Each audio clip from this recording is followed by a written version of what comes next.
ಓಂ ನಮಃ ಶಿವಾಯ್. ಭಾರತ್ ಮಾತಾ ಶಿವಶಕ್ತಿ ಅವತಾರ್ ಸತ್ಯ ಗೀತಾ ಮುರಳಿ. ಓಂ ಪಿತಾಶ್ರೀ ಶಿವ ತಂದೆಯ ನೆನಪಿದೆಯೇ? ಮುರಳಿಯ ದಿನಾಂಕ 31-3-2026. ಬೆಳಗಿನ ತರಗತಿ. Revise course 2-11-1968. ಓಂ ನಮಃ ಶಿವಾಯ. ಮಹಾನ್ ಮಕ್ಕಳೇ, ಭಕ್ತಿ ಮಾರ್ಗದಲ್ಲಿ ನೀವು ಜಪಮಾಲೆಯನ್ನು ತಿರುಗಿಸುತ್ತಿದ್ದೀರಿ. ಇದು ನೀವು ಬ್ರಾಹ್ಮಣರದ್ದಾಗಿದೆ. ತಂದೆಯೇ ಕುಳಿತು ಮಕ್ಕಳಿಗೆ ಓದಿಸುತ್ತಾರೆ. ಈಗ ಆ ಹೂವು ಬಂದು ನಿಮ್ಮನ್ನು ಹೂವನ್ನಾಗಿ ಮಾಡುತ್ತಾರೆ. ಅಂದ್ರೆ ಶುಭಾಬ ಹೂವು ಬಂದು ನಾವು ಆತ್ಮಗಳನ್ನ ಹೂವನ್ನಾಗಿ ಮಾಡುತ್ತಾರೆ, ಅರ್ಥಾತ್ ತಮ್ಮ ಮಾಲೆಯ ಮಣಿಯನ್ನಾಗಿ ಮಾಡುತ್ತಾರೆ. ನೀವು ಸುಂದರ ಆಗುತ್ತೀರಲ್ಲವೇ? ನಿಮಗೆ ಓದಿಸುವವರ ಮಹಿಮೆ ಅಪಾರವಾಗಿದೆ. ಓಂ ನಮಃ ಶಿವಾಯ. ಮಧುರಾತಿ ಮಧುರ, ಬಹಳ ಕಾಲದ ನಂತರ ಸಿಕ್ಕಿರುವಂತಹ ಆತ್ಮಿಕ ಮಕ್ಕಳಿಗೆ ಆತ್ಮಿಕ ತಂದೆಯೂ ತಿಳಿಸುತ್ತಾರೆ. ತಂದೆಯೂ ಹೌದು, ತಾಯಿಯೂ ಹೌದು. ನೀವು ಗಾಯನ ಮಾಡುತ್ತಿದ್ದೀರಲ್ಲವೇ? ಅಂದರೆ ನೀನೇ ತಂದೆ ನೀನೇ ತಾಯಿ ಎಂದು ಹಾಡಾಡ್ತಾ ಇದ್ರಿ. ಭಗವಂತ ನೀವು ತಾಯಿ ತಂದೆ, ನಾವು ನಿಮ್ಮ ಮಕ್ಕಳು ಎಂದು ಎಲ್ಲರೂ ಕರೆಯುತ್ತಲೇ ಇರುತ್ತಾರೆ. ಯಾರನ್ನು ಕರೆಯುತ್ತಾರೆ? ಪರಮಪಿತ ಪರಮಾತ್ಮನನ್ನು. ಆದರೆ ಅವರಿಗೆ ಅರ್ಥವಾಗುವುದಿಲ್ಲ. ತಂದೆಯಿಂದ ಅಪಾರ ಸುಖವು ಯಾರು ಪಡೆಯುತ್ತಾರೆ ಮತ್ತು ಯಾವಾಗ ಸಿಗುತ್ತದೆ ಎಂದು. ಅಪಾರ ಸುಖ ಎಂದು ಯಾವುದಕ್ಕೆ ಹೇಳಲಾಗುತ್ತದೆ ಎಂದು ಅವರಿಗೆ ಗೊತ್ತಿಲ್ಲ. ಈಗ ನೀವು ಇಲ್ಲಿ ಎದುರಿಗೆ ಕುಳಿತಿದ್ದೀರಿ. ಇಲ್ಲಿ ಎಷ್ಟು ಅಪಾರ ದುಃಖಗಳಿವೆ ಎಂದು ನಿಮಗೆ ಗೊತ್ತಿದೆ. ಇದು ದುಃಖಧಾಮವಾಗಿದೆ, ಸತ್ಯಯುಗ ಸುಖಧಾಮವಾಗಿದೆ. ನಾವು 21 ಜನ್ಮಗಳವರೆಗೆ ಸ್ವರ್ಗದಲ್ಲಿ ಬಹಳ ಸುಖವಾಗಿರುತ್ತೇವೆ ಎಂದು ಯಾರ ಬುದ್ಧಿಯಲ್ಲೂ ಬರುವುದಿಲ್ಲ. ಮೊದಲು ನಿಮಗೂ ಈ ಅನುಭವವಿರಲಿಲ್ಲ. ಈಗ ನಾವು ಆ ಪರಮಪಿತ ಪರಮಾತ್ಮನ ತಾಯಿ ತಂದೆಯ ಎದುರಿಗೆ ಕುಳಿತಿದ್ದೇವೆ ಎಂದು ನೀವು ಅರ್ಥ ಮಾಡಿಕೊಂಡಿದ್ದೀರಿ. 21 ಜನ್ಮಗಳಿಗಾಗಿ ಸ್ವರ್ಗದ ಆಸ್ತಿಯನ್ನು ಪ್ರಾಪ್ತಿ ಮಾಡಿಕೊಳ್ಳಲು ಬಂದಿದ್ದೇವೆ ಎಂದು ನಿಮಗೆ ಗೊತ್ತಿದೆ. ತಂದೆಯನ್ನು ತಿಳಿದುಕೊಂಡಿದ್ದೀರಿ ಮತ್ತು ತಂದೆಯ ಮೂಲಕ ಇಡೀ ಸೃಷ್ಟಿ ಚಕ್ರವನ್ನು ಅರ್ಥ ಮಾಡಿಕೊಂಡಿದ್ದೀರಿ. ನಾವು ಮೊದಲು ಅಪಾರ ಸುಖದಲ್ಲಿದ್ದೆವು, ನಂತರ ದುಃಖದಲ್ಲಿ ಬಂದಿದ್ದೇವೆ. ಇದು ಸಹ ನಂಬರ್ ವಾರ್ ಪ್ರತಿಯೊಬ್ಬರ ಬುದ್ಧಿಯಲ್ಲಿರುತ್ತದೆ. ವಿದ್ಯಾರ್ಥಿಗಳಿಗೆ ಯಾವಾಗಲೂ ನೆನಪಿರಬೇಕು. ಆದರೆ ಬಾಬಾ ನೋಡುತ್ತಾರೆ, ಗಳಿಗೆ ಗಳಿಗೆಗೂ ಮಕ್ಕಳು ಮರೆತು ಬಿಡುತ್ತಾರೆ. ಆದ್ದರಿಂದಲೇ ಮಕ್ಕಳನ್ನು ಮುಟ್ಟಿದರೆ ಮುನಿ ಎನ್ನುವಂತೆ ಮಾಡುತ್ತಾರೆ. ಅಂದ್ರೆ ಮುಟ್ಟಿದ್ರೆ ಮುನಿ ವಿದ್ಯಾರ್ಥಿಗಳಾಗುತ್ತಾರೆ. ಮಾಯೆಯು ಮಕ್ಕಳ ಮೇಲೆ ದಾಳಿ ಮಾಡುತ್ತದೆ. ಮಕ್ಕಳಿಗೆ ಇರಬೇಕಾದಂತಹ ಖುಷಿಯು ಮಕ್ಕಳಿಗೆ ಇರಲು ಮಾಯೆ ಬಿಡುವುದಿಲ್ಲ. ನಂಬರ್ ವಾರ್ ಪದವಿ ಇದೆಯಲ್ಲವೇ? ಸ್ವರ್ಗಕ್ಕಂತೂ ಹೋಗುತ್ತಾರೆ, ಆದರೆ ಅಲ್ಲಿಯೂ ರಾಜನಿಂದ ಹಿಡಿದು ಪ್ರಜೆಗಳವರೆಗೆ ಇರುತ್ತಾರೆ. ಅಲ್ಲಿ ಬಡ ಪ್ರಜೆ, ಸತ್ಯಯುಗದಲ್ಲಿಯೂ ಸಾಹುಕಾರ ಬಡವ ಹೀಗೆ ಇದ್ದಾರೆ. ಹಾಗಾದರೆ ನರಕದಲ್ಲಿಯೂ ಇದ್ದಾರೆ, ಹೆಚ್ಚು ಮತ್ತು ಕಡಿಮೆ. ಈಗ ನೀವು ಮಕ್ಕಳಿಗೆ ಗೊತ್ತಿದೆ, ಅಪಾರ ಸುಖವನ್ನು ಪಡೆಯಲು ಪುರುಷಾರ್ಥ ಮಾಡುತ್ತಿದ್ದೀರಿ. ಇವರಿಗೆ ಎಲ್ಲರಿಗಿಂತ ಹೆಚ್ಚು ಅಪಾರ ಸುಖವಿದೆ ಅಲ್ಲವೇ? ಅಂದ್ರೆ ಲಕ್ಷ್ಮೀನಾರಾಯಣರಿಗೆ ಅಪಾರ ಸುಖವಿದೆ. ಮುಖ್ಯವಾಗಿ ಪವಿತ್ರತೆಯ ವಿಷಯವಾಗಿದೆ.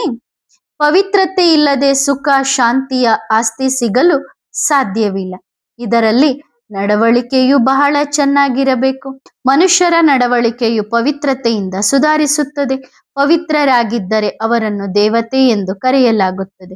ನೀವು ಇಲ್ಲಿಗೆ ಬಂದಿರುವುದೇ ದೇವತೆಯಾಗಲು. ಆ ದೇವತೆಗಳು ಸದಾ ಸುಖಿಯಾಗಿದ್ದರು. ಮನುಷ್ಯರಿಗಂತೂ ಸದಾ ಸುಖವಿರಲು ಸಾಧ್ಯವಿಲ್ಲ. ಸುಖವಿರುವುದೇ ದೇವತೆಗಳಿಗೆ. ಈ ದೇವತೆಗಳನ್ನೇ ನೀವು ಪೂಜಿಸುತ್ತಿದ್ದೀರಲ್ಲವೇ? ಏಕೆಂದರೆ ಅವರು ಪವಿತ್ರರಾಗಿದ್ದರು. ಸಂಪೂರ್ಣ ಆಧಾರವು ಪವಿತ್ರತೆಯ ಮೇಲಿದೆ. ವಿಘ್ನವು ಇದರಲ್ಲೇ ಬರುತ್ತದೆ. ಜಗತ್ತಿನಲ್ಲಿ ಶಾಂತಿ ಇರಬೇಕೆಂದು ಬಯಸುತ್ತಾರೆ. ತಂದೆಯೂ ಹೇಳುತ್ತಾರೆ, ಪವಿತ್ರತೆ ಇಲ್ಲದೆ ಶಾಂತಿ ಎಂದಿಗೂ ಇರಲು ಸಾಧ್ಯವಿಲ್ಲ. ಮೊಟ್ಟ ಮೊದಲ ಮುಖ್ಯ ವಿಷಯವೇ ಪವಿತ್ರತೆಯಾಗಿದೆ. ಪವಿತ್ರತೆಯಿಂದಲೇ ನಡವಳಿಕೆಯು ಸುಧಾರಿಸುತ್ತದೆ. ಪತಿತರಾಗುವುದರಿಂದ ನಡವಳಿಕೆಯು ಇನ್ನಷ್ಟು ಹಾಳಾಗುತ್ತದೆ. ಈಗ ನಾವು ಮತ್ತೆ ದೇವತೆಯಾಗಬೇಕು ಎಂದು ಅರ್ಥ ಮಾಡಿಕೊಳ್ಳಬೇಕು. ಹಾಗಾಗಿ ಪವಿತ್ರತೆಯು ಅವಶ್ಯವಾಗಿ ಬೇಕು. ದೇವತೆಗಳು ಪವಿತ್ರರಾಗಿದ್ದಾರೆ. ಆದ್ದರಿಂದಲೇ ಅಪವಿತ್ರ ಮನುಷ್ಯರು ಅವರ ಮುಂದೆ ತಲೆಬಾಗುತ್ತಾರೆ. ಮುಖ್ಯ ವಿಷಯ ಪವಿತ್ರತೆಯದ್ದಾಗಿದೆ. ಹೇ ಪತಿತ ಪಾವನ, ನೀನು ಬಂದು ನಮ್ಮನ್ನು ಪಾವನರನ್ನಾಗಿ ಮಾಡು ಎಂದು ಕರೆಯುತ್ತಾರೆ. ತಂದೆಯೂ ಹೇಳುತ್ತಾರೆ, ಕಾಮವಿಕಾರವು ಮಹಾಶತ್ರುವಾಗಿದೆ. ಇದರ ಮೇಲೆ ವಿಜಯ ಸಾಧಿಸಿ. ಇದರ ಮೇಲೆ ವಿಜಯ ಸಾಧಿಸುವುದರಿಂದ ನೀವು ಪವಿತ್ರರಾಗುತ್ತೀರಿ. ನೀವು ಪವಿತ್ರ ಸತೋಪ್ರಧಾನರಾಗಿದ್ದಾಗ ಶಾಂತಿಯೂ ಇತ್ತು, ಸುಖವೂ ಇತ್ತು. ಈಗ ನೀವು ಮಕ್ಕಳಿಗೆ ನೆನಪಾಗಿದೆ ಅಲ್ಲವೇ? ನೆನ್ನೆಯ ಮಾತಾಗಿದೆ. ನೀವು ಪವಿತ್ರರಾಗಿದ್ದಾಗ ಅಪಾರ ಸುಖ, ಸಂಪತ್ತು, ಶಾಂತಿ ಎಲ್ಲವೂ ಇತ್ತು. ಈಗ ಮತ್ತೆ ನೀವು ಹೀಗಾಗಬೇಕು. ಇದರಲ್ಲಿ ಮೊದಲ ಮುಖ್ಯ ವಿಷಯವೆಂದರೆ ಸಂಪೂರ್ಣ ನಿರ್ವಿಕಾರಿಯಾಗುವುದು. ಇದಂತೂ ಗಾಯನವಾಗಿದೆ. ಇದು ಜ್ಞಾನ ಯಜ್ಞವಾಗಿದೆ. ಇದರಲ್ಲಿ ವಿಘ್ನಗಳು ಅವಶ್ಯವಾಗಿ ಬರುತ್ತವೆ. ಪವಿತ್ರತೆಯ ಮೇಲೆಯೇ ತೊಂದರೆಯೂ ಕೊಡುತ್ತಾರೆ. ಅಸುರಿ ಸಂಪ್ರದಾಯ ಮತ್ತು ದೈವಿ ಸಂಪ್ರದಾಯದ ಗಾಯನವೂ ಇದೆ. ಸತ್ಯ ಯುಗದಲ್ಲಿ ಈ ದೇವತೆಗಳಿದ್ದರು ಎಂದು ನಿಮ್ಮ ಬುದ್ಧಿಯಲ್ಲಿ ಇದೆ. ಮುಖಭಾವ ಮನುಷ್ಯರದ್ದೇ ಆಗಿದ್ದರೂ ಅವರನ್ನು ದೇವತೆ ಎಂದು ಕರೆಯಲಾಗುತ್ತದೆ. ಅಲ್ಲಿ ಸಂಪೂರ್ಣ ಸತೋಪ್ರಧಾನವಾಗಿರುತ್ತದೆ. ಪ್ರತಿಯೊಂದು ವಸ್ತುವು ಪರ್ಫೆಕ್ಟ್ ಆಗಿರುತ್ತದೆ. ತಂದೆಯು ಪರ್ಫೆಕ್ಟ್ ಆಗಿದ್ದಾರೆ. ಆದ್ದರಿಂದ ಮಕ್ಕಳನ್ನು ಪರ್ಫೆಕ್ಟ್ ಆಗಿ ಮಾಡುತ್ತಾರೆ. ಯೋಗ ಬಲದಿಂದ ನೀವು ಎಷ್ಟು ಪವಿತ್ರ, ಬ್ಯೂಟಿಫುಲ್ ಆಗುತ್ತೀರಿ.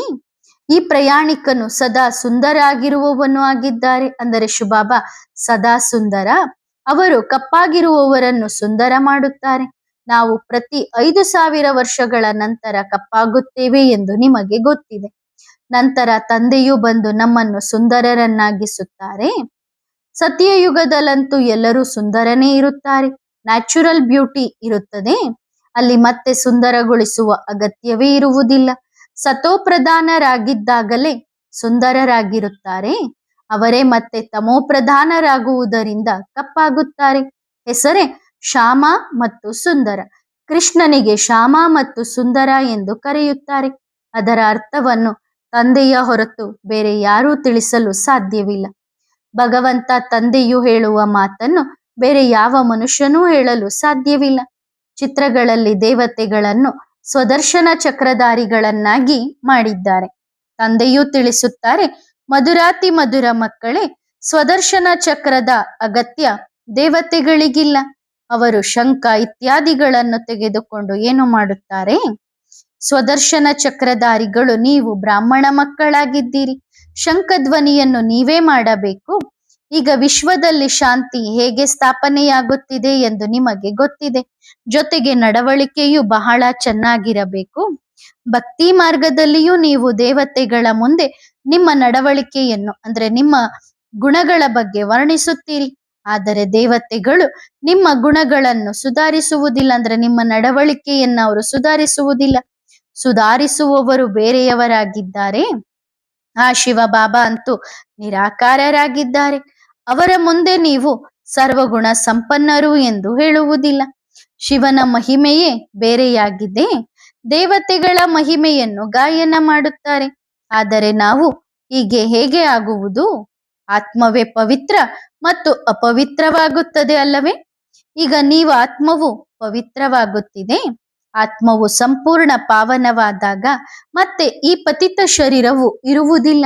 ನಂತರ ಹೋಗಿ ಪಾವನ ಶರೀರವನ್ನು ಪಡೆಯುತ್ತೀರಿ. ಇಲ್ಲಿ ಪಾವನ ಶರೀರ ಇರಲು ಸಾಧ್ಯವಿಲ್ಲ. ಪ್ರಕೃತಿಯು ಸತೋಪ್ರಧಾನವಾದಾಗಲೇ ಪಾವನ ಶರೀರವಿರುತ್ತದೆ. ಹೊಸ ಜಗತ್ತಿನಲ್ಲಿ ಪ್ರತಿಯೊಂದು ವಸ್ತುವು ಸತೋಪ್ರಧಾನವಾಗಿರುತ್ತದೆ. 5 ತತ್ವಗಳು ಸತೋಪ್ರಧಾನವಾಗುತ್ತವೆ. ತತ್ವಗಳೆಲ್ಲವೂ ನಿಮ್ಮ ಆಜ್ಞೆಯಲ್ಲಿರುತ್ತವೆ. ದುಃಖದ ಮಾತೇ ಇರುವುದಿಲ್ಲ. ಇಲ್ಲಿ 5 ತತ್ವಗಳು ತಮೋಪ್ರಧಾನವಾಗಿರುವ ಕಾರಣ ಎಷ್ಟೊಂದು ಉಪದ್ರವಗಳು ಇತ್ಯಾದಿ ಆಗುತ್ತಲೇ ಇರುತ್ತವೆ. ತೀರ್ಥಯಾತ್ರೆಗೆ ಹೋಗುತ್ತಾರೆ. ಯಾವುದಾದರೂ ಆಕ್ಸಿಡೆಂಟ್ ಆಯಿತು, ಸಾಯುತ್ತಾರೆ. ಜಲ, ಭೂಮಿ ಇತ್ಯಾದಿಗಳು ಎಷ್ಟು ನಷ್ಟವನ್ನುಂಟು ಮಾಡುತ್ತವೆ. ಈ ಎಲ್ಲ 5 ತತ್ವಗಳು ನಷ್ಟವನ್ನು ಉಂಟು ಮಾಡುತ್ತಲೇ ಇರುತ್ತವೆ. ನಿಮ್ಮ ವಿನಾಶದಲ್ಲಿ ಸಹಾಯ ಮಾಡುತ್ತವೆ. ಅಚಾನಕ್ಕಾಗಿ ಪ್ರವಾಹ ಬರುತ್ತದೆ, ಚಂಡಮಾರುತಗಳು ಬರುತ್ತವೆ. ಇವು ನ್ಯಾಚುರಲ್ ಈಶ್ವರೀಯ ಆಪತ್ತುಗಳಾಗಿವೆ. ಅವರು ಬಾಂಬ್ಸ್ ಇತ್ಯಾದಿಗಳನ್ನು ಏನು ತಯಾರಿಸುತ್ತಾರೋ ಅದೆಲ್ಲವೂ ಡ್ರಾಮಾದಲ್ಲಿ ನಿಗದಿಯಾಗಿದೆ. ಅವುಗಳನ್ನು ಈಶ್ವರೀಯ ಆಪತ್ತುಗಳು ಎಂದು ಕರೆಯುವುದಿಲ್ಲ. ಅವು ಮನುಷ್ಯರು ತಯಾರಿಸಿದ್ದಾಗಿವೆ. ಭೂಕಂಪ ಇತ್ಯಾದಿಗಳು ಮನುಷ್ಯರು ಮಾಡಿದ್ದಲ್ಲ. ಈ ಆಪತ್ತುಗಳೆಲ್ಲವೂ ಒಟ್ಟಿಗೆ ಸೇರಿದಾಗಲೇ ಭೂಮಿಯು ಹಗುರವಾಗುತ್ತದೆ. ಬಾಬಾ ನಮ್ಮನ್ನು ಹೇಗೆ ಹಗುರ ಮಾಡಿ ಹೊಸ ಜಗತ್ತಿಗೆ ಕರೆದುಕೊಂಡು ಹೋಗುತ್ತಾರೆ ಎಂದು ನಿಮಗೆ ಗೊತ್ತಿದೆ. ಕ್ಷೌರಿಕರು ಕೂದಲು ತೆಗೆದಾಗ ತಲೆ ಹಗುರವಾಗುತ್ತದೆ. ತಂದೆಯೂ ಸಹ ಸಂಪೂರ್ಣವಾಗಿ ಹಗುರ ಮಾಡುತ್ತಾರೆ. ಸನ್ಯಾಸಿಗಳಂತೆ ಬೋಳಿಸುವುದಿಲ್ಲ, ಆದರೆ ಬುದ್ಧಿಯನ್ನು ಹಗುರ ಮಾಡುತ್ತಾರೆ. ತಲೆ ಹಗುರವಾದರೆ ಬಿಡುವು ಸಿಗುತ್ತದೆ. ತಂದೆಯು ನಿಮ್ಮನ್ನು ಸಂಪೂರ್ಣವಾಗಿ ಹಗುರ ಮಾಡುತ್ತಾರೆ. ಎಲ್ಲಾ ದುಃಖಗಳು ದೂರವಾಗುತ್ತವೆ. ಈಗ ನಿಮ್ಮೆಲ್ಲರ ತಲೆಯು ಬಹಳ ಭಾರವಾಗಿದೆ. ನಂತರ ಎಲ್ಲರೂ ಹಗುರ, ಶಾಂತ, ಸುಖಿಯಾಗುವಿರಿ. ಯಾವ ಯಾವ ಧರ್ಮದವರಿದ್ದಾರೋ ಎಲ್ಲರಿಗೂ ಖುಷಿಯಾಗಬೇಕು. ತಂದೆಯು ಎಲ್ಲರ ಸದ್ಗತಿ ಮಾಡಲು ಬಂದಿದ್ದಾರೆ. ತಂದೆಯೇ ಬಂದು ಒಂದು ಆದಿ ಸನಾತನ ದೇವಿ ದೇವತಾ ಧರ್ಮವನ್ನು ಸ್ಥಾಪನೆ ಮಾಡುತ್ತಾರೆ ಎಂಬ ಸಂದೇಶವನ್ನು ನೀವು ಎಲ್ಲರಿಗೂ ಕೊಡಬೇಕು. ಸಂಪೂರ್ಣ ಸ್ಥಾಪನೆಯಾದಾಗ ಎಲ್ಲಾ ಧರ್ಮಗಳ ವಿನಾಶವಾಗುತ್ತದೆ. ಮೊದಲು ನಿಮ್ಮ ಬುದ್ಧಿಯಲ್ಲಿ ಈ ಯೋಚನೆಯೂ ಇರಲಿಲ್ಲ. ಈಗ ಅರ್ಥ ಮಾಡಿಕೊಂಡಿದ್ದೀರಿ. ಬ್ರಹ್ಮನ ಮೂಲಕ ಸ್ಥಾಪನೆ ಎಂಬ ಗಾಯನವೂ ಇದೆ. ಈಗ ಉಳಿದ ಅನೇಕ ಧರ್ಮಗಳ ವಿನಾಶ. ಈ ಕರ್ತವ್ಯವನ್ನು ಒಬ್ಬ ತಂದೆ ಮಾತ್ರ ಮಾಡುತ್ತಾರೆ. ಒಬ್ಬ ಶಿವಬಾಬನ ಹೊರತು ಬೇರೆ ಯಾರೂ ಮಾಡಲು ಸಾಧ್ಯವಿಲ್ಲ. ಇಂತಹ ಅಲೌಕಿಕ ಜನ್ಮ ಮತ್ತು ಅಲೌಕಿಕ ಕರ್ತವ್ಯ ಬೇರೆ ಯಾರದ್ದೂ ಇರಲು ಸಾಧ್ಯವಿಲ್ಲ. ತಂದೆಯು ಶ್ರೇಷ್ಠಾತಿ ಶ್ರೇಷ್ಠರಾಗಿದ್ದಾರೆ. ಅವರ ಕರ್ತವ್ಯವೂ ಬಹಳ ಶ್ರೇಷ್ಠ. ಕರಣ್ ಕರಾವನ್ಹಾರ್ ಮಾಡಿಸುವವರು ಆಗಿದ್ದಾರಲ್ಲವೇ.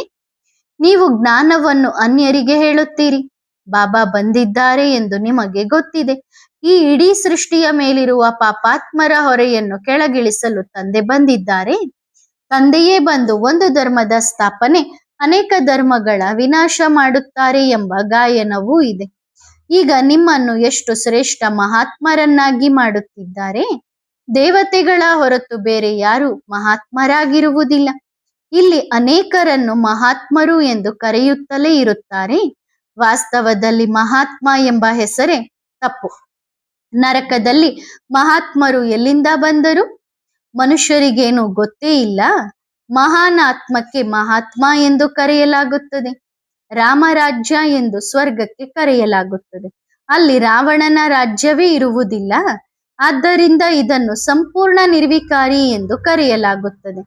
ಎಷ್ಟು ಸಂಪೂರ್ಣರಾಗುತ್ತೀರೋ ಅಷ್ಟು ಹೆಚ್ಚು ಸಮಯ ಸುಖದಲ್ಲಿರುತ್ತೀರಿ. ಅಪೂರ್ಣರಾಗಿರುವವರು ಅಷ್ಟು ಸುಖವನ್ನು ಪಡೆಯಲು ಸಾಧ್ಯವಿಲ್ಲ. ಶಾಲೆಯಲ್ಲಿಯೂ ಕೆಲವರು ಸಂಪೂರ್ಣ, ಕೆಲವರು ಅಪೂರ್ಣರಾಗಿರುತ್ತಾರೆ. ವ್ಯತ್ಯಾಸವೂ ಕಂಡು ಬರುತ್ತದೆ. ಡಾಕ್ಟರ್ ಎಂದರೆ ಡಾಕ್ಟರ್ ಆಗಿದ್ದಾರಲ್ಲವೇ, ಆದರೆ ಅವರ ಫೀಸ್ ನೋಡಿ, ಬಹಳ ಕಡಿಮೆ. ಕೆಲವರದ್ದು ಹೆಚ್ಚು, ಕೆಲವರದ್ದು ಕಡಿಮೆ. ಹಾಗೆಯೇ ದೇವತೆಗಳೆಂದರೆ ದೇವತೆಗಳೇ ಆಗಿದ್ದಾರೆ, ಆದರೆ ಅಂತಸ್ತಿನಲ್ಲಿ ವ್ಯತ್ಯಾಸವಂತೂ ಇರುತ್ತದೆ. ಅಂದ್ರೆ ಸತ್ಯಯುಗದಲ್ಲಿ ಪದವಿಯಲ್ಲಿ ವ್ಯತ್ಯಾಸ ಇರುತ್ತದೆ. ತಂದೆಯೇ ಬಂದು ನಿಮಗೆ ಶ್ರೇಷ್ಠ ಶಿಕ್ಷಣವನ್ನು ಓದಿಸುತ್ತಾರೆ. ಕೃಷ್ಣನನ್ನು ಎಂದಿಗೂ ಭಗವಂತ ಎಂದು ಕರೆಯಲು ಸಾಧ್ಯವಿಲ್ಲ. ಕೃಷ್ಣನಿಗೆ ಶ್ಯಾಮ ಸುಂದರ ಎಂದು ಕರೆಯುತ್ತಾರೆ. ಕೃಷ್ಣನನ್ನು ಕಪ್ಪಾಗಿಯೂ ತೋರಿಸುತ್ತಾರೆ. ಕೃಷ್ಣನು ಕಪ್ಪಾಗಿರುವುದಿಲ್ಲ. ಹೆಸರು ರೂಪ ಬದಲಾಗುತ್ತದಲ್ಲವೇ, ಹಾಗಾಗಿ ಆತ್ಮವು ಕಪ್ಪಾಗುತ್ತದೆ. ಭಿನ್ನ ಹೆಸರು, ರೂಪ, ದೇಶ, ಕಾಲ ಈಗ ನಿಮಗೆ ತಿಳಿಸಲಾಗುತ್ತಿದೆ. ನಾವು ಸರಿಯಾಗಿ ಆರಂಭದಿಂದ ಹಿಡಿದು ಹೇಗೆ ಪಾತ್ರದಲ್ಲಿ ಬಂದಿದ್ದೇವೆ ಎಂದು ನೀವು ಅರ್ಥ ಮಾಡಿಕೊಂಡಿದ್ದೀರಿ. ಮೊದಲು ದೇವತೆಗಳಾಗಿದ್ದೆವು, ನಂತರ ದೇವತೆಯಿಂದ ಅಸುರರಾಗಿದ್ದೇವೆ. ತಂದೆಯು 84 ಜನ್ಮಗಳ ರಹಸ್ಯವನ್ನು ತಿಳಿಸಿದ್ದಾರೆ. ಇದು ಬೇರೆ ಯಾರಿಗೂ ಗೊತ್ತಿಲ್ಲ. ತಂದೆಯೇ ಬಂದು ಎಲ್ಲಾ ರಹಸ್ಯಗಳನ್ನು ತಿಳಿಸುತ್ತಾರೆ. ತಂದೆಯು ಹೇಳುತ್ತಾರೆ, ನನ್ನ ಮುದ್ದಿನ ಮಕ್ಕಳೇ, ನೀವು ನಮ್ಮ ಜೊತೆ ಮನೆಯಲ್ಲಿದ್ದವರು. ನೀವು ಅಣ್ಣ ತಮ್ಮಂದಿರಾಗಿದ್ದೀರಲ್ಲವೇ. ಎಲ್ಲರೂ ಆತ್ಮಗಳಾಗಿದ್ದೀರಿ. ಅಂದ್ರೆ ಪರಂಧಾಮದಲ್ಲಿ ಶಿವಬಾಬನ್ ಜೊತೆಗಿದ್ವಿ, ಪರಸ್ಪರ ಸಹೋದರರಾಗಿದ್ವಿ. ಶರೀರವಿರಲಿಲ್ಲ, ತಂದೆ ಇದ್ದರು ಮತ್ತು ನೀವು ಮಕ್ಕಳು ಅಣ್ಣ ತಮ್ಮಂದಿರಾಗಿದ್ದೀರಿ. ಬೇರೆ ಯಾವ ಸಂಬಂಧವೂ ಇರಲಿಲ್ಲ. ತಂದೆಯಂತೂ ಪುನರ್ಜನ್ಮದಲ್ಲಿ ಬರುವುದಿಲ್ಲ. ಅವರಂತೂ ಡ್ರಾಮಾ ಅನುಸಾರ ರಿಸರ್ವ್ ಆಗಿರುತ್ತಾರೆ. ಅವರ ಪಾತ್ರವೇ ಅಂತಹದ್ದಾಗಿದೆ. ನೀವು ಎಷ್ಟು ಸಮಯ ನನ್ನನ್ನು ಕರೆದಿದ್ದೀರಿ ಎಂಬುದನ್ನು ತಂದೆಯೂ ತಿಳಿಸಿದ್ದಾರೆ. ದ್ವಾಪರ ಯುಗದಿಂದ ನನ್ನನ್ನು ಕರೆಯಲು ಶುರು ಮಾಡಿದ್ದೀರಿ ಎಂದಲ್ಲ, ಆ ರೀತಿಯಲ್ಲ. ಬಹಳ ಸಮಯದ ನಂತರ ನೀವು ನನ್ನನ್ನು ಕರೆಯಲು ಶುರು ಮಾಡಿದ್ದೀರಿ. ತಂದೆಯಂತೂ ನಿಮ್ಮನ್ನು ಬಹಳ ಸುಖಿಯನ್ನಾಗಿ ಮಾಡುತ್ತಾರೆ. ಅಪಾರ ಸುಖದ ಆಸ್ತಿಯನ್ನು ತಂದೆಯು ನೀಡುತ್ತಿದ್ದಾರೆ. ಬಾಬಾ, ನಿಮ್ಮ ಬಳಿ ಕಲ್ಪಕಲ್ಪವು ಅನೇಕ ಬಾರಿ ಬಂದಿದ್ದೇವೆ ಎಂದು ನೀವು ಹೇಳುತ್ತೀರಿ. ಈ ಚಕ್ರವು ತಿರುಗುತ್ತಲೇ ಇರುತ್ತದೆ. ಪ್ರತಿ 5,000 ವರ್ಷಗಳ ನಂತರ ಬಾಬಾ, ನಾವು ನಿಮ್ಮನ್ನು ಭೇಟಿಯಾಗುತ್ತೇವೆ ಮತ್ತು ನಿಮ್ಮಿಂದ ಈ ಆಸ್ತಿಯನ್ನು ಪಡೆಯುತ್ತೇವೆ. ಯಾರೆಲ್ಲ ದೇಹಧಾರಿಗಳಿದ್ದಾರೋ ಅವರೆಲ್ಲರೂ ವಿದ್ಯಾರ್ಥಿಗಳಾಗಿದ್ದಾರೆ. ಓದಿಸುವವರು ವಿದೇಹಿಯಾಗಿದ್ದಾರೆ. ಈ ದೇಹವು ಅವರದ್ದಲ್ಲ, ಸ್ವತಃ ವಿದೇಹಿಯಾಗಿದ್ದಾರೆ. ಇಲ್ಲಿ ಬಂದು ದೇಹವನ್ನು ಧಾರಣೆ ಮಾಡುತ್ತಾರೆ. ದೇಹವಿಲ್ಲದೆ ಮಕ್ಕಳಿಗೆ ಹೇಗೆ ಓದಿಸುತ್ತಾರೆ? ಎಲ್ಲ ಆತ್ಮಗಳಿಗೂ ಅವರು ತಂದೆಯಾಗಿದ್ದಾರೆ. ಭಕ್ತಿ ಮಾರ್ಗದಲ್ಲಿ ಎಲ್ಲರೂ ಅವರನ್ನು ಕರೆಯುತ್ತಾರೆ. ಸರಿಯಾಗಿ ರುದ್ರಮಾಲೆಯನ್ನು ಜಪಿಸುತ್ತಾರೆ. ರುದ್ರಮಾಲೆಯಲ್ಲಿ ಮೇಲ್ಗಡೆ ಹೂವು ಮತ್ತು ಯುಗಲ್ಮಣಿಗಳು ಇದೆ. ಅದಂತೂ ಒಂದೇ ಸಮಾನವಾಗಿದೆ. ಹೂವಿಗೆ ಏಕೆ ನಮಸ್ಕಾರ ಮಾಡುತ್ತಾರೆ? ಮಾಲೆಯನ್ನು ಹೇಗೆ ತಿರುಗಿಸುತ್ತಾರೆ ಎಂದು ಈಗ ನಿಮಗೆ ಗೊತ್ತಿದೆ. ದೇವತೆಗಳದ್ದನ್ನು ತಿರುಗಿಸುತ್ತಾರೋ ಅಥವಾ ನೀವು ಮಕ್ಕಳ ಮಾಲೆಯನ್ನು ತಿರುಗಿಸುತ್ತಾರೋ? ಮಾಲೆಯು ದೇವತೆಗಳದ್ದಾಗಿದೆಯೋ ಅಥವಾ ನಿಮ್ಮದ್ದಾಗಿದೆಯೋ? ದೇವತೆಗಳ ಮಾಲೆ ಎಂದು ಹೇಳುವುದಿಲ್ಲ. ಇವರು ಬ್ರಾಹ್ಮಣರೇ ಆಗಿದ್ದಾರೆ. ತಂದೆಯು ಕುಳಿತು ಇವರಿಗೆ ಓದಿಸುತ್ತಾರೆ. ಬ್ರಾಹ್ಮಣರಾಗಿ ನಂತರ ದೇವತೆಯಾಗುತ್ತೀರಿ. ಈಗ ಓದುತ್ತಿದ್ದೀರಿ, ನಂತರ ಅಲ್ಲಿಗೆ ಹೋಗಿ ದೇವತಾ ಪದವಿಯನ್ನು ಪಡೆಯುತ್ತೀರಿ. ಮಾಲೆಯು ನೀವು ಬ್ರಾಹ್ಮಣರದ್ದಾಗಿದೆ. ಯಾರು ತಂದೆಯ ಮೂಲಕ ಓದಿ ಪರಿಶ್ರಮ ಪಟ್ಟು ನಂತರ ದೇವತೆಯಾಗುತ್ತೀರೋ ಅವರದ್ದಾಗಿದೆ. ನಿಮಗೆ ಓದಿಸುವವರ ಮಹಿಮೆ ಅಪಾರವಾಗಿದೆ. ತಂದೆಯು ಮಕ್ಕಳ ಎಷ್ಟೊಂದು ಸೇವೆ ಮಾಡಿದ್ದಾರೆ. ಅಲ್ಲಿ ಯಾರು ತಂದೆಯನ್ನು ನೆನಪು ಮಾಡುವುದಿಲ್ಲ. ಭಕ್ತಿ ಮಾರ್ಗದಲ್ಲಿ ನೀವು ಮಾಲೆಯನ್ನು ತಿರುಗಿಸುತ್ತಿದ್ದವರು. ಈಗ ಆ ಹೂವು ಬಂದು ನಿಮ್ಮನ್ನು ಹೂವನ್ನಾಗಿ ಮಾಡುತ್ತಾರೆ, ಅರ್ಥಾತ್ ತಮ್ಮ ಮಾಲೆಯ ಮಣಿಯನ್ನಾಗಿ ಮಾಡುತ್ತಾರೆ. ನೀವು ಸುಂದರ ಆಗುತ್ತೀರಲ್ಲವೇ? ಆತ್ಮದ ಜ್ಞಾನವು ಈಗ ನಿಮಗೆ ಸಿಗುತ್ತದೆ. ಇಡೀ ಸೃಷ್ಟಿಯ ಆದಿ ಮಧ್ಯ ಅಂತ್ಯದ ಜ್ಞಾನವು ನಿಮ್ಮ ಬುದ್ಧಿಯಲ್ಲಿದೆ. ನಿಮ್ಮದೇ ಮಹಿಮೆಯಾಗಿದೆ. ನೀವು ಬ್ರಾಹ್ಮಣರು ಕುಳಿತು ನಿಮ್ಮ ಸಮಾನ ಬ್ರಾಹ್ಮಣರನ್ನಾಗಿ ಮಾಡಿ ನಂತರ ಸ್ವರ್ಗವಾಸಿ ದೇವಿ ದೇವತೆಯನ್ನಾಗಿ ಮಾಡುತ್ತೀರಿ. ದೇವತೆಗಳಂತೂ ಸ್ವರ್ಗದಲ್ಲಿರುತ್ತಾರೆ. ನೀವು ದೇವತೆಯಾದಾಗ ಅಲ್ಲಿ ನಿಮಗೆ ಫಾಸ್ಟ್, ಪ್ರೆಸೆಂಟ್, ಫ್ಯೂಚರ್ನ ಜ್ಞಾನವಿರುವುದಿಲ್ಲ. ಈಗ ನೀವು ಬ್ರಾಹ್ಮಣ ಮಕ್ಕಳಿಗೆ ಫಾಸ್ಟ್, ಪ್ರೆಸೆಂಟ್, ಫ್ಯೂಚರ್ನ ಜ್ಞಾನ ಸಿಗುತ್ತದೆ. ಬೇರೆ ಯಾರಿಗೂ ಇದು ಸಿಗುವುದೇ ಇಲ್ಲ. ನೀವು ಬಹಳ ಬಹಳ ಭಾಗ್ಯಶಾಲಿಗಳಾಗಿದ್ದೀರಿ. ಆದರೆ ಮಾಯೆಯು ಅದನ್ನು ಮರೆಸಿ ಬಿಡುತ್ತದೆ. ನಿಮಗೆ ಈ ಬಾಬಾ ಓದಿಸುವುದಿಲ್ಲ, ಅಂದ್ರೆ ಬ್ರಹ್ಮ ಬಾಬಾ ಅಲ್ಲ, ಇವರು ಸಹ ಮನುಷ್ಯರಾಗಿದ್ದಾರೆ. ಇವರು ಓದುತ್ತಿದ್ದಾರೆ. ಇವರಂತೂ ಎಲ್ಲರಿಗಿಂತ ಲಾಸ್ಟ್ ನಲ್ಲಿದ್ದರು. ಎಲ್ಲರಿಗಿಂತ ನಂಬರ್ 1 ಪತಿತ ಆಗಿದ್ದರು. ಅವರೇ ಮತ್ತೆ ನಂಬರ್ 1 ಪಾವನರಾಗುತ್ತಾರೆ. ಪತಿತ ಜಗತ್ತಿನಲ್ಲಿ ಎಲ್ಲರೂ ಪತಿತ ಮನುಷ್ಯರೇ ಆಗಿದ್ದಾರೆ. ಪವಿತ್ರ ಜಗತ್ತಿನಲ್ಲಿ ಎಲ್ಲರೂ ಪವಿತ್ರರೇ ಆಗಿರುತ್ತಾರೆ. ಎಷ್ಟು ಸುಖಿಯಾಗಿರುತ್ತಾರೆ. ಗುರಿ ಉದ್ದೇಶ ಎದುರಿಗೆ ನಿಂತಿದೆ. ತಂದೆಯು ನಿಮ್ಮನ್ನು ಎಷ್ಟು ಶ್ರೇಷ್ಠರನ್ನಾಗಿ ಮಾಡುತ್ತಾರೆ. ಆಯುಷ್ಮಾನ್ ಭವ, ಪುತ್ರವಾನ್ ಭವ, ಇದು ಸಹ ಡ್ರಾಮಾದಲ್ಲಿ ನಿಗದಿಯಾಗಿದೆ. ತಂದೆಯೂ ಹೇಳುತ್ತಾರೆ, ನಾನೇ ಕುಳಿತು ಆಶೀರ್ವಾದ ಕೊಟ್ಟರೆ ಎಲ್ಲರಿಗೂ ಕೊಡುತ್ತಲೇ ಇರಬೇಕಾಗುತ್ತದೆ. ಯಾರಿಗಾದರೂ ಮಗುವಾಗದಿದ್ದರೆ ಜಗಳ ಶುರುವಾಗುತ್ತದೆ. ಪವಿತ್ರರಾಗುವುದಾದರೆ ಆಗಿ ಒಂದು ಮಗುವನ್ನಾದರೂ ಕೊಡಿ ಎಂದು ಹೇಳುತ್ತಾರೆ. ಮಿತ್ರ ಸಂಬಂಧಿಕರು ಸಹ ನಿಮ್ಮ ವಂಶವನ್ನಾದರೂ ಬಿಟ್ಟು ಹೋಗಿ ಎಂದು ಹೇಳುತ್ತಾರೆ. ತಂದೆಯೂ ಹೇಳುತ್ತಾರೆ, ಈ ಚೇಳು ಮಂಡುಕಗಳ ವಂಶವನ್ನು ಏನು ಮಾಡುತ್ತೀರಿ? ಅಂದ್ರೆ ಬರೀ ತೊಂದರೆ ಕೊಡುವಂತ ಮಕ್ಕಳನ್ನು ತಗೊಂಡೇನ್ ಮಾಡ್ತೀರಿ? ಮಕ್ಕಳ ಸ್ಥಿತಿಯನ್ನು ನೋಡಿ ಏನಾಗುತ್ತಾರೆ. ಇದು ತಮೋ ಪ್ರಧಾನ ಜಗತ್ತಾಗಿದೆ. ಶ್ರೀಕೃಷ್ಣನು ಸ್ವರ್ಗದ ರಾಜಕುಮಾರ. ಅವರ ಮೇಲೂ ಎಷ್ಟೊಂದು ನಿಂದನೆಗಳ ಮಳೆಯನ್ನು ಸುರಿಸಿದ್ದಾರೆ. ತಂದೆಯೂ ಹೇಳುತ್ತಾರೆ, ನೀವು ಎಷ್ಟು ನಿಂದನೆ ಮಾಡಿದ್ದೀರಿ, ಅದು ನಿಮ್ಮದು ಮತ್ತು ನನ್ನದು ನಿಂದನೆ. ಇದು ಸಹ ಡ್ರಾಮಾದಲ್ಲಿ ಆಟವಾಗಿದೆ. ಪೂಜ್ಯರಿಂದ ಪೂಜಾರಿಗಳಾಗುತ್ತೀರಿ. ಪೂಜಾರಿಗಳಾಗುವುದರಿಂದ ಅಸುರಿ ಸಂಪ್ರದಾಯದವರಾಗುತ್ತೀರಿ. ಈಗ ಇರುವುದೇ ಕಲಿಯುಗ. ಎಲ್ಲರೂ ಘೋರ ಅಂಧಕಾರದಲ್ಲಿದ್ದಾರೆ.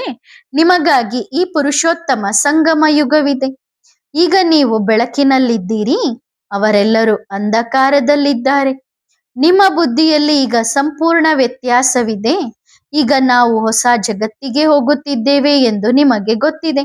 ಇದು ಹಳೆಯ ಜಗತ್ತಾಗಿದೆ. ಇದು ತಮೋಪ್ರಧಾನ ಜಗತ್ತು ಎಂದು ಯಾರಾದರೂ ಹೇಳುತ್ತಾರೆ. ಇದನ್ನು ವಿಷಯ ವೈತರಣಿ ನದಿ ಎಂದು ಕರೆಯುತ್ತಾರೆ. ವೈಶಾಲಯ, ನಾವು ಶಿವಾಲಯದ ನಿವಾಸಿಗಳಾಗಿದ್ದೆವು. ಅಯ್ಯೋ, ರಾವಣನು ನಮ್ಮನ್ನು ವೈಶಾಲಯದಲ್ಲಿ ಹಾಕಿಬಿಟ್ಟನು. ಈ ಆಟವು ಹೇಗೆ ಮಾಡಲ್ಪಟ್ಟಿದೆ ಎಂದು ನಿಮಗೆ ಗೊತ್ತಿದೆ. ಅರ್ಧಾಕಲ್ಪ ನಾವು ಶಿವಾಲಯದಲ್ಲಿ, ಅರ್ಧಾಕಲ್ಪ ನಾವು ವೈಶಾಲಯದಲ್ಲಿ ಇರುತ್ತೇವೆ.